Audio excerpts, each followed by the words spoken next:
जी, मैं प्रयागराज में हुए महाकुंभ पर वक्तव्य देने के लिए उपस्थित हुआ हूं।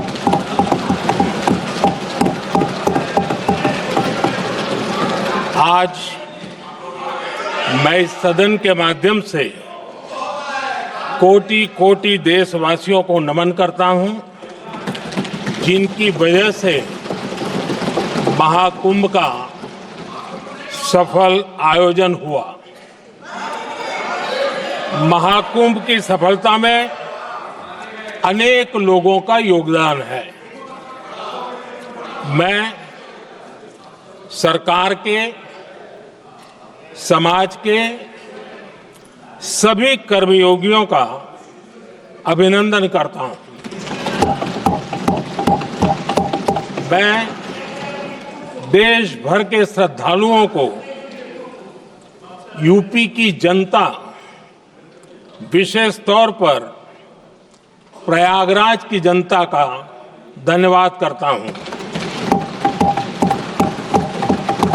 अध्यक्ष जी, हम सब जानते हैं गंगा जी को धरती पर लाने के लिए एक भगीरथ प्रयास लगा था।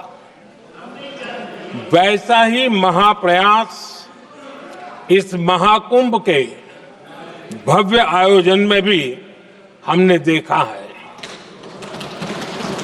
मैंने लाल किले से सबका प्रयास के महत्व पर जोर दिया था। पूरे विश्व ने महाकुंभ के रूप में भारत के विराट स्वरूप के दर्शन किए। सबका प्रयास का यही साक्षात स्वरूप है। ये जनता जनार्दन के संकल्पों के लिए, जनता जनार्दन की श्रद्धा से प्रेरित महाकुंभ था। आदरणीय अध्यक्ष जी, महाकुंभ में हमने हमारी राष्ट्रीय चेतना के जागरण के विराट दर्शन किए हैं। ये जो राष्ट्रीय चेतना है, ये जो राष्ट्र को नए संकल्पों की तरफ ले जाती है, ये नए संकल्पों की सिद्धि के लिए प्रेरित करती है। महाकुंभ ने उन शंकाओं आशंकाओं को भी उचित जवाब दिया है जो हमारे सामर्थ्य को लेकर कुछ लोगों के मन में रहती है।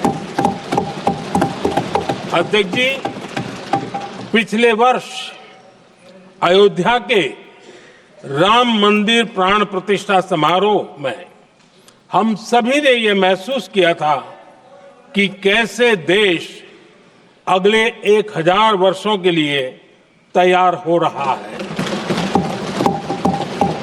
इसके ठीक 1 साल बाद महाकुंभ के इस आयोजन ने हम सभी के इस विचार को और दृढ़ किया है। देश की ये सामूहिक चेतना देश का सामर्थ्य बताती है। किसी भी राष्ट्र के जीवन में, मानव जीवन के इतिहास में भी अनेक ऐसे मोड़ आते हैं जो सदियों के लिए, आने वाली पीढ़ियों के लिए उदाहरण बन जाते हैं। हमारे देश के इतिहास में भी ऐसे पल आए हैं जिन्होंने देश को नई दिशा दी, देश को झकझोर कर जागृत कर दिया। जैसे भक्ति आंदोलन के कालखंड में हमने देखा कैसे देश के कोने कोने में आध्यात्मिक चेतना उभरी। स्वामी विवेकानंद जी ने शिकागो में 1 सदी पहले जो भाषण दिया, वो भारत की आध्यात्मिक चेतना का जयघोष था।